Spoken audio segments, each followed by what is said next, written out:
बिहार में सियासी सरगर्मियां जोरों पर है, या यूं कहें कि बिहार में सियासी पारा लगातार बढ़ता हुआ नजर आ रहा है। इसी पर बात करने के लिए आज हमारे साथ खास मेहमान हैं शकील उस जमा अंसारी जी हैं, नेशनल बैकवर्ड कमीशन के मेंबर हैं और बिहार से ताल्लुक़ रखते हैं। सर, स्वागत है आपका वल्लभ टीवी। सबसे पहले बिहार विधानसभा चुनाव बहुत नज़दीक हैं, आप किस तरीके से देख रहे हैं इस चुनाव को? हिंदुस्तान में जमहूरियत है और जमहूरियत में चुनाव होना एक उसका इम्पॉर्टेंट पार्ट है। और जो हमारे कॉन्स्टिट्यूशन के मुताबिक इलेक्शन यानी हम कह सकते हैं जनता की अदालत है, और जनता अपने नुमाइंदे चुनती है हर 5 साल के लिए। और चूँकि हमारे यहाँ पार्लियामेंट्री डेमोक्रेसी है, इसलिए हम पार्टियों को सरकार चलाने की इजाज़त देते हैं। ये है नस्बुल लैन इंडियन डेमोक्रेसी का। तो हर स्टेट में चुनाव होते हैं, पार्लियामेंट के लिए चुनाव होते हैं, मरकज़ी सरकार के लिए, सेंट्रल गवर्नमेंट के लिए, स्टेट सरकार। लेकिन चूंकि बिहार का भी जो चुनाव हो रहा है वो बड़ा इम्पॉर्टेंट रोल करेगा आगे के लिए, ऐसा सोचा जा रहा है। इसी वजह से सारी पार्टियां, सारे लोग बड़े एक्टिव हैं और इस इलेक्शन से बहुत ज़्यादा पार्टिसिपेंट हैं। चूँकि बिहार को ऐसा समझा जाता है कि बिहार बहुत ही पॉलिटिकल स्टेट है, यहाँ के हर छोटे बड़े लोग पॉलिटिक्स में बहुत ज़्यादा हिस्सा लेते हैं और बिहार एक दिशा देता है। बात सही है। चाहे आप जंग आज़ादी की बात कीजिए तो महात्मा गांधी ने दिशा दी थी, और चंपारण आंदोलन, नील के आंदोलन से जंग आज़ादी की शुरुआत हुई थी और एक नया लाइन मिला था। कांग्रेस, उस वक्त की कांग्रेस जो जंग आज़ादी के लिए लड़ रही थी, उसको एक नया लाइन मिला था, एक नया दिशा मिली थी। और आंदोलन की तहरीक की दिशा पहली बार गांधी को वहीं से मिली थी। चाहे आप आज़ादी की लड़ाई की बात कीजिए या आज़ादी के पहले, विभिन्न धर्मों का मस्कन रहा है बिहार। चाहे महात्मा बुद्ध को अगर ज्ञान प्राप्त करना था तो नेपाल में पैदा हुए, लेकिन ज्ञान गया में मिली थी, जो बिहार की धरती है। जैन मज़हब वहीं से पैदा हुआ है। अगर एजुकेशन की बात करें तो नालंदा की यूनिवर्सिटी, जो पूरी दुनिया के लिए एक सेंटर थी, वो यूनिवर्सिटी बिहार में थी। इसलिए अमन का पैगाम, धर्म का पैगाम, राजनीति का पैगाम बिहार से निकलता है। इसलिए बिहार को बहुत ही महत्वपूर्ण है। इसी तरह से आप देख लीजिए, आज़ादी के बाद जब जेपी आंदोलन, इमरजेंसी के बाद अगर शुरुआत हुआ, तो जयप्रकाश नारायण के नेतृत्व का आंदोलन, जिसने कांग्रेस की बहुत बड़ी ताकत को, बहुत बड़ी शक्ति को, सेंट्रल की सरकार को, जो इंदिरा गांधी को आयरन लेडी कहा जाता है, उस सरकार को उन्होंने बर्खास्त किया था। इस हिसाब से बिहार को राजनीति, पॉलिटिकल, सोशल हिसाब से बिहार में बहुत ही महत्व। अब जब बिहार का इलेक्शन हो रहा है तो अब सब लोग सोचते हैं कि बड़ा महत्वपूर्ण है, बिहार एक नई दिशा देगा। चूँकि वहाँ पर जो इलेक्शन हो रहा है, ये इलेक्शन ऐसा है कि नीतीश कुमार जी की और नरेंद्र मोदी की ईगो की लड़ाई रही है। करीब करीब नीतीश कुमार की पार्टी जब समता पार्टी बनी, और उस पार्टी के बनने के कुछ ही दिनों के बाद जो उनकी इलेक्शन में बहुत हार हुई, उसके बाद से उनका बीजेपी के साथ रिश्ता बना, और बीजेपी पार्लियामेंट से लेके असेंबली में, केंद्र की सरकार से लेके असेंबली तक में बीजेपी की सहयोग से वो सत्ता पर काबिज रहे। बीजेपी के अटल बिहारी वाजपेयी की गवर्नमेंट में वो दिल्ली में भी मिनिस्टर रहे, और फिर वो बिहार के चीफ मिनिस्टर। लेकिन नरेंद्र मोदी जब सियासी महवर पर उनका उरूज हुआ, तब उस वक्त नीतीश कुमार नरेंद्र मोदी से अलग हो गए, और ये ईगो की लड़ाई समझी जाती है। इसलिए बिहार के इलेक्शन को बड़ा महत्व दिया जा रहा है कि एक तरफ प्राइम मिनिस्टर नरेंद्र मोदी हैं, दूसरी तरफ चीफ मिनिस्टर नीतीश कुमार है। दोनों ईगो की लड़ाई है, और दोनों अपने आप को, एक तो प्राइम मिनिस्टर बन चुके, दूसरे प्राइम मिनिस्टर बनने के रास्ते में अपने आप को एक महत्वपूर्ण व्यक्ति अपने आप को खुद भी समझते हैं, और बिहार के जनता भी समझती है, और देश में भी ये समझा जा रहा है। इसीलिए इस ईगो की लड़ाई की वजह से बिहार का इलेक्शन बहुत महत्वपूर्ण है। लेकिन अभी सर आपने महापुरुषों की बात की, वहाँ पर बिहार के कई लोगों का आपने नाम लिया। क्या जिन महापुरुषों ने बिहार का जो सपना देखा था, आज आपको लगता है कि वो सपना साकार हो रहा है, उस दिशा में जा रहा है? देखिए, सपनों, हर आदमी के अपने सपने अलग हैं और किस आदमी का क्या सपना है वो तो अलग है। लेकिन एक चीज़ तो महत्वपूर्ण है कि अगर बिहार का इलेक्शन हो रहा है, पूरा हिंदुस्तान उसकी तरफ नज़र जमाए हुआ है, तो आखिर बिहार के लोगों में कुछ ना कुछ तो है। अब रहा उसको सपनों को बिहार की तरक्की से अगर जोड़ते हैं, बिहार के डेवलपमेंट से जोड़ते हैं, तो दो चीज़ में तो वो सपने पूरा होता है कि बिहार एक दिशा देता है। राजनीतिक बहुत अलटने से कहते हैं कि बिहार का एक रिक्शा वाला भी राजनीति की बात कर लेगा, तो वो राजनीति अलर्टनेस के लिहाज से है। लेकिन अगर देखा जाए, आज भी अगर कोई चेंज लाना है, सामाजिक चेंज लाना है, सोशल चेंज लाना है, पॉलिटिकल चेंज लाना है, तो बिहार उसकी आहट सबसे पहले महसूस करता है। तो उस हिसाब से तो हम बहुत सक्सेस समझते हैं कि बिहार का जो माजी था, मुस्तकबिल में और मौजूदा तौर पे, मुस्तकबिल में क्या रहेगा, मौजूदा तौर पे बिहार के लिए। लेकिन अगर आप उन सपनों को देखें, बिहार को एक डेवलप स्टेट के रूप में, तो एक डेवलप स्टेट नहीं बन सका है अभी बिहार। लेकिन आपको लगता है अभी भी बिहार में मूलभूत सुविधाएं जो हैं वो लोगों से महरूम है, उन लोगों को नहीं मिल पा रही? क्योंकि नीतीश कुमार विकास की बात बार बार तो करते हैं, लेकिन आपको लगता है वो चीज़ बिहार में कहीं नज़र आ रही है? क्योंकि बिजली की समस्या ले लीजिए, पानी की समस्या ले लीजिए, सड़कों की समस्या ले लीजिए, आज भी बिहार में हालत बेहद ख़राब है। सवाल पैदा ये होता है कि नीतीश कुमार जो बात कर रहे हैं वो क्या कर रहे हैं, ये जानना पड़ेगा पहले। और जनरल बिहार की बात कर रहे हैं तो वो भी आपको जानना पड़ेगा। ये बात सही है कि बिहार में ये सब मसले हैं, बिजली के मसले हैं, सड़कों के मसले हैं और डेवलपमेंट के, एडुकेशन के मसले हैं, ये हैं अभी, इसमें कोई दो राय हो ही नहीं सकती है। लेकिन नीतीश कुमार का मॉडल है, वो क्या कह रहे हैं वो अलग बात है।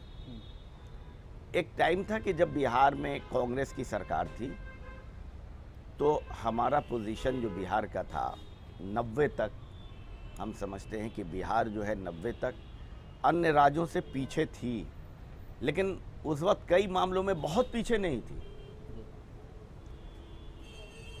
अब बिहार पीछे रहने का भी एक समझिए प्राकृतिक वजह है। अब तो बिहार में थोड़ा सा कंट्रोल हुआ है, वरना बिहार तो 4-6 महीने बाढ़ के लपेट में रहती थी। हिंदुस्तान का एक ऐसा सूबा है जहां आधे साल जहां बाढ़ है और बाढ़ के बाद उनकी राहत का काम, उनके प्रॉब्लम और उस तरह से देखा जाता था।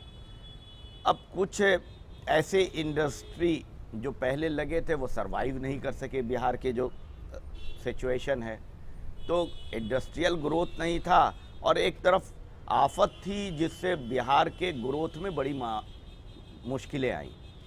तो उस पीरियड में बिहार एक सिस्टम में चल रहा था। फिर लालू यादव की आंदोलन के बाद की एक सरकार बनी जो 15 साल तक चली।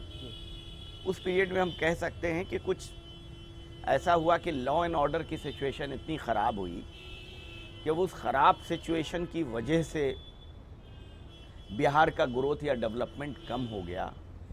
और नीतीश कुमार के जन्म वहीं से होता है, पैदाइश वहीं से होती है कि वो लॉ एंड ऑर्डर की विफलताओं के लिए जनता में जब परेशानी हुई तो नीतीश कुमार ने कहा कि हम लॉ एंड ऑर्डर और विकास की गाड़ी ले चलेंगे। लोग परेशान हाल थे, वो किसी पर भरोसा करने को तैयार थे। नीतीश कुमार जो बीजेपी के कंधे पर बैठ के आए थे, उनको भी जनता ने स्वीकार किया। और ये बात सही है कि नीतीश कुमार ने, अब उस कंपैरिजन में आप देख लेंगे तब नीतीश कुमार का पैदा होता है कि वो लॉ एंड ऑर्डर के लिए एक कहा जा सकता है कि जो बिगड़ी हुई हालत से उसमें लगाम डालना एक बड़ा मुश्किल काम था, जो उन्होंने लगाम डाला। और जब वो लगाम डाला उसके बाद डेवलपमेंट के काम शुरू हुए, प्रगति के काम शुरू हुए। तो अब 15 साल के अंदर में, 10 साल में ये नीतीश कुमार की सरकार है। हम तो नहीं कह सकते हैं कि एकदम अप टू मार्क होगा, लेकिन हम ये ज़रूर कह सकते हैं कि उनके डेवलपमेंट के काम की जो शुरुआत और वो काफ़ी हद तक आगे बढ़ी है, वही नीतीश कुमार का एक मॉडल है, या वही नीतीश कुमार अपने डेवलपमेंट की, बिहार के डेवलपमेंट की बात करते हैं। तो वो कंपैरिजन करते हैं उस पीरियड से। लेकिन आज भी देखा जाए तो बिहार बहुत पीछे है। लेकिन अगर कंपैरिजन उस पीरियड से आगे बढ़ने की जाए तो नीतीश कुमार का डेवलपमेंट है, पीस है, अमन है और इसीलिए नीतीश कुमार को इतना बिहार में मकबूलियत मिली या डेवलपमेंट हुआ बिहार में उनकी पॉलिटिक्स की, चूँकि बिहार एक कास्ट स्टेट है। लेकिन शकील साहब, एक चीज़ आपसे मैं जानना चाहूँगा, यहाँ पर बिहार चुनाव बेहद ही दिलचस्प यहाँ पर होने वाला है। महागठबंधन की अगर मैं बात करूँ, ध्रुव विरोधी नीतीश कुमार और लालू रहे हैं। अब ऐसी आपको क्या लगता है कि क्या नीतीश कुमार बिहार चुनाव से डर गए थे? क्या नीतीश कुमार मोदी लहर से डर गए थे जो उन्हें लालू प्रसाद से हाथ मिलाना पड़ा? क्योंकि एक समय आप भी जानते हैं, आप बिहार से ताल्लुक़ रखते हैं, ध्रुव विरोधी रहे, एक दूसरे पर निशाना साधते रहे। अब ऐसी क्या नजर आई कि अचानक हाथ मिलाना पड़ा? इसके पीछे आपको क्या वजह है?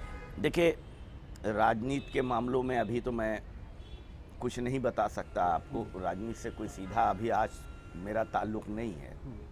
लेकिन जो आप बोल रहे हैं वही उसका जवाब है। सच्चाई यही है कि दो एंगल है, दो बिंदु है इसमें। पहला बिंदु है कि नीतीश कुमार, लालू प्रसाद यादव, ये लोग हैं कौन, कहाँ हैं के हैं, ये आप जान लीजिएगा तो इसका जवाब मिल जाएगा। ये लोग लोहिया के मूवमेंट के सोशलिस्ट पार्टी के लोग हैं जो कभी एक साथ होते थे और जनता दल बन गई थी इन सब लोगों को जोड़ के। एक टाइम में बीजेपी भी उसमें शामिल थी।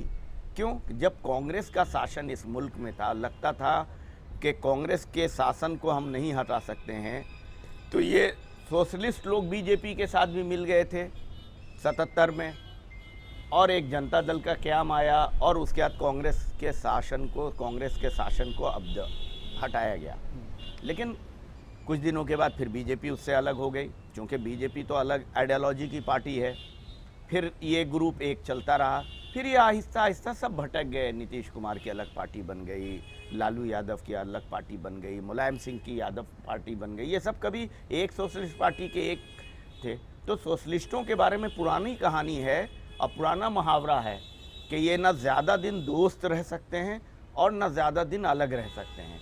इनकी दोस्ती भी होती है और इनका दोस्ती के बाद अलहदगी भी हो सकती है। तो एक एंगल तो ये है, इनकी दोस्ती का अमल है कि ये सोशलिस्ट लोग हैं, बहुत दिन 17 साल तक ये अलग रहे। ये लंबा है, इतना बड़ा इतिहास पहले नहीं रहा है, लेकिन अब सोशलिस्ट रहे हैं इसलिए इनकी दोस्ती भी हो गई है। अब दूसरा एंगल इसमें है जो आपने कहा, बात सही है कि जब कांग्रेस का शासन था तो सब लोग मिल के हटाने की कोशिश किया। इसी तरह से आप चले जाइए, सोशलिस्ट आज आइडियोलॉजिकल, नीतीश कुमार बीजेपी को बहुत बुरा भला आइडियोलॉजिकल कर रहे हैं, लेकिन काफ़ी दिनों तक दोनों साथ रहते, क्योंकि उनको लगता था कि लालू को उस वक्त हटाना है, लालू के शासन को हटाना है। तो उन लोगों ने भी, अलग आइडियोलॉजी के लोग भी एक मिल के एक साथ हुए। तो ये दोनों तो फिलहाल से कम सोशलिस्ट आइडियोलॉजी के लोग हैं, बिछड़े हुए भाई हैं, एक मिल गए हैं। लेकिन समाजवादी पार्टी का अलग होना, उसको आप किस तरीके से देखते हैं? क्योंकि बीजेपी पहले जब गठबंधन हुआ था, बार बार विरोधी यही बोल रहे थे कि ज़्यादा ये गठबंधन नहीं चलने वाला है। अब कहीं ना कहीं वो बात चरितार्थ होती हुई नज़र आ रही है आपको? देखिए, इलेक्शन के लिए आप अगर इलेक्शन के दृष्टि से ये बात देख रहे हैं तो समाजवादी पार्टी का अलग होना टीवी के लिए बड़ा महत्वपूर्ण है। बिहार के लिए और उनके वोटर के लिए और बिहार के अवाम के लिए कोई है नहीं। कई बार ये लोग सब आजमा चुके हैं। आप जानते हैं कि जब कुंभा एक था उसके बाद बिखरे, तो समाजवादी पार्टी तो अभी उस कुंभे में शामिल भी नहीं है और स्टेट की बाउंड्री लाइन भी खींची हुई है। ऐसा भी नहीं है कि एक होने का इन्होंने प्रयास भी किया था, 1 साल तक कोशिश किया कि सब जनता दल के कुंभा को एक किया जाए, सब सोशलिस्ट और लोहियावादियों को एक किया जाए। हुआ तो नहीं। बिहार का इलेक्शन आ गया। अब बिहार के इलेक्शन में इतना तो हुआ कि ये दोनों एक हो गए, कम से कम ये भी लगता था कि नहीं हो पाएंगे, लेकिन एक हो गए। अब सोशलिस्ट पार्टी हो, एनसीपी हो, कई धरे हैं वहाँ, लेफ्ट हैं, ये सब आइडियोलॉजिकल एक लोग थे, लेकिन कहीं ना कहीं उनके चुनाव लड़ने की अपनी अपनी मजबूरियाँ हैं। उनके पार्टी के सर्वाइवल है, कोई को नेशनल पार्टी का दर्जा है, अब उनको 10% वोट लाना है, उसकी वजह से उनको इतनी सीटों पर चुनाव चाहिए लड़ना जिससे उनका नेशनल पार्टी का दर्जा बरकरार रहे। हर की अपनी अपनी मजबूरी है, इसलिए वो कहीं ना कहीं कुछ भटक रहे हैं, कहीं ना कहीं वो अलग आ रहे हैं। और छोटी छोटी वजह आ रही हैं, कभी टिकट की वजह आती हैं, कभी किसी सीट की वजह आती हैं, कभी और आइडियोलॉजिकल वजह। लेकिन बिहार का जहाँ तक इलेक्शन से अगर आप इसको देख रहे हैं तो बिहार के इलेक्शन में कोई बहुत रोल इसलिए नहीं है कि देखिए, मुलायम सिंह यादव की ताकत यूपी में है और बिहार में लालू प्रसाद यादव की, नीतीश कुमार की ताकत है। तो ये लोग हमेशा यूपी के इलेक्शन में भी लड़ चुके हैं, जीरो पर डायल हो चुके हैं। लालू यादव कई बार आजमाने के लिए बिहार यूपी आए, यूपी में भी वो जीरो हो गए। मुलायम सिंह अकेले अक्सर चुनाव लड़ने के लिए जाते हैं बिहार में, जीरो पर डायल होते हैं। 1-2 सीटें कभी जीत लिया, नहीं भी जीते तो इस लिहाज से बिहार की पॉलिटिक्स में मुलायम सिंह के अलग होने का कोई बहुत महत्व वोट के राजनीति में नहीं है।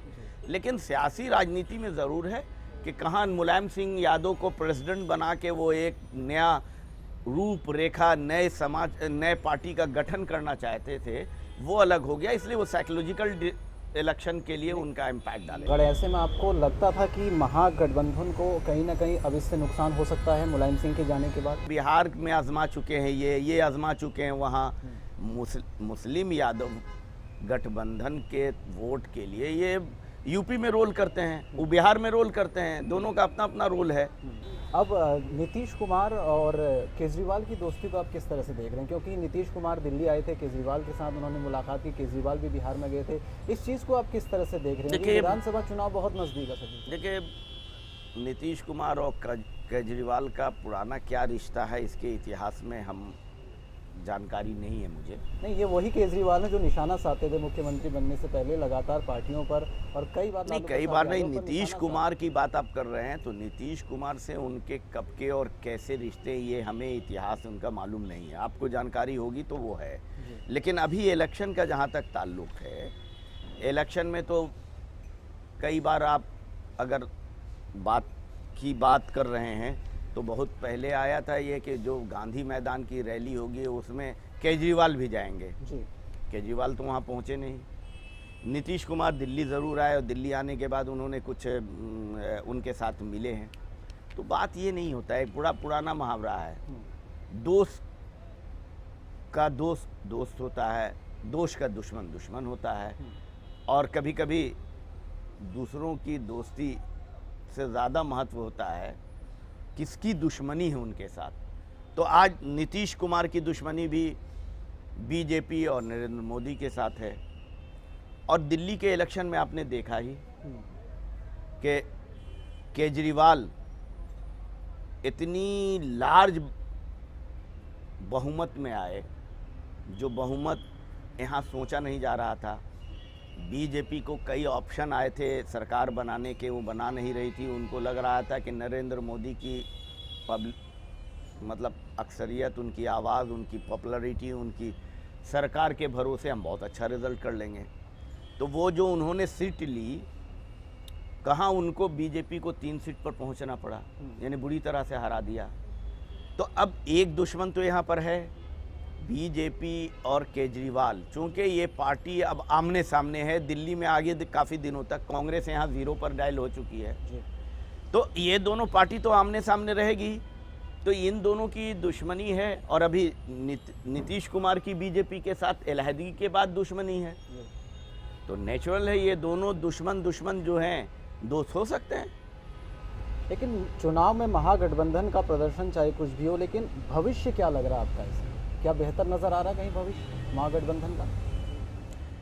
देखिए, आपने तो सवाल और जवाब दोनों कर दिया उसी के साथ कि भविष्य कुछ भी हो। तो भविष्य कुछ भी हो तो बेहतर तो होगा ही। अगर एक आदमी अलग चुनाव लड़ रहा है और 2 आदमी मिल के लड़ रहा है, 3 आदमी मिल के लड़ रहा है, तो ये जो होता था ना, वो जैसे रेस करते थे, वो रस्सा रेस करते थे ना, कि 4 आदमी एक साथ हैं, 2 आदमी एक साथ हैं। इसमें एक होता था कि एक आदमी 4 आदमी को पीछे हरा दिया। तो नेचुरल है कि अगर वैसी शक्ति होगी तो अलग बात है, वरना 4 आदमी की ताकत 1 आदमी की ताकत से बेहतर होती है। तो बेहतर तो रिजल्ट होना ही चाहिए उनका इस हिसाब से कि मिल के लड़ रहे हैं। लेकिन सत्ता की प्राप्ति का जहाँ तक ताल्लुक है, इस मिल के भी उतनी ताकत बनेगी कि नहीं कि वहाँ सत्ता हासिल होंगे, ये तो रिजल्ट बताएगा, अभी तो नहीं बता सकते। लेकिन ऐसा लग रहा है कि गठबंधन में सब कुछ ठीक नहीं चल रहा, क्योंकि लालू प्रसाद यादव हालांकि मंच पर सब कुछ बोलते हैं नीतीश कुमार के सामने, लेकिन कहीं ना कहीं अंदरूनी बात मैं आपसे पूछूं तो अंदरूनी क्या लगता है आपको? सब कुछ ठीक चल रहा था, पहले से ही महागठबंधन को लेकर पेंच फंसा हुआ था, समाजवादी पार्टी का अलग होना अब कहीं ना कहीं किस तरफ ये संकेत दे रहा है बिहार की राजनीति में? कोई संकेत नहीं दे रहा है बिहार की राजनीति। चुनाव के बाद रिजल्ट आएगा, रिजल्ट के बाद संकेत आपको पता लग जाएगा। इन बातों का कोई बहुत महत्वपूर्ण तो है नहीं कि क्या आपको यहाँ पर लग रहा है कि इन गठबंधन में झंझट है। डिफरेंट ख्यालात, डिफरेंट लोगों को एक साथ इकट्ठा होना वहाँ भी है। जो उनका गठबंधन है बीजेपी लेड बाई, तो रामविलास पासवान जी को देख लीजिए, कहाँ सेकुलर पार्टी के अलंबरदार थे वो, एक आज उनके यहाँ गए हैं। कुशवाहा जी हैं, आज उनके यहाँ गए हैं। और भी लोग हैं जो उनके यहाँ गए हैं। अभी कुछ दिन पहले अगर टीवी न्यूज़ पर अगर देखा जाए तो उनके भी लग रहा था कि गठबंधन में सीटों के बंटवारा के लिए अभी झंझट, अभी तक सीटों का बंटवारा नहीं हुआ, इनके यहाँ नंबर्स तय हो गए। तो ये आम बातें हैं, इसमें कोई बहुत बड़ी बात नहीं है। गठबंधन जो होते हैं उसमें प्रॉब्लम है या नहीं है। चुनाव में ये इतनी तैयारी है कि ये लोग चुनाव एक साथ लड़ेंगे। बीजेपी को कितना फायदा होता दिख रहा है समाजवादी पार्टी से अलग? मैं सियासत तो जानता नहीं हूँ, बीजेपी को कितना फ़ायदा समाजवादी से लग रहा है ये इसका जवाब हम बार बार कर चुके हैं, लेकिन आप बार बार इसमें पूछ रहे हैं तो आपकी अलग मंशा होगी, मुझे इसमें नहीं जानकारी है। लेकिन बीजेपी ने शकील साहब बिहार में अभी तक अपना सीएम कैंडिडेट घोषित नहीं किया है, क्या वो पुरानी स्ट्रेटेजी बीजेपी अपना रही है बिहार में भी? नहीं, अब बीजेपी क्या कर रही है वो, हम तो बीजेपी से ताल्लुक़ रखते हैं ना, हम लालू यादव और मुलायम सिंह की पार्टी से या किसी और पार्टी से ताल्लुक़ रखते हैं, इसलिए वो क्या कर रहे हैं ये हम नहीं जानते हैं। लेकिन हम ये तो जानते हैं ना कि उनकी स्ट्रेटजी है हर आदमी की। कोई चुनाव में कैंडिडेट देता है, कोई नहीं देता है। कई बार पॉलिटिकल पार्टियां कैंडिडेट देती हैं, कई बार नहीं देती हैं, तो ये उनकी स्ट्रेटजी होगी। बिहार में आप ताल्लुक़ रखते हैं शकील साहब बिहार से, मुस्लिम वोट बैंक को आप बिहार में किस तरीके से देख रहे हैं इस चुनाव में? मुसलमानों को हम बैंक नहीं समझते हैं, और जो लोग बैंक समझते हैं मुसलमानों का अपमान करते हैं। मुसलमान वोट बैंक नहीं है। मुसलमान इस मुल्क का बराबर का शहरी है और इस मुल्क के हर शहरी को वोट देने का हक है। उसी तरह मुसलमानों को भी अपने हक है का वोट देने का हक है, अपने मुताबिक सियासी पार्टियों को चुनने का हक है और अपने मुताबिक वोट देने का हक है। कई लोग ये समझते हैं कि ये किसी का वोट बैंक है।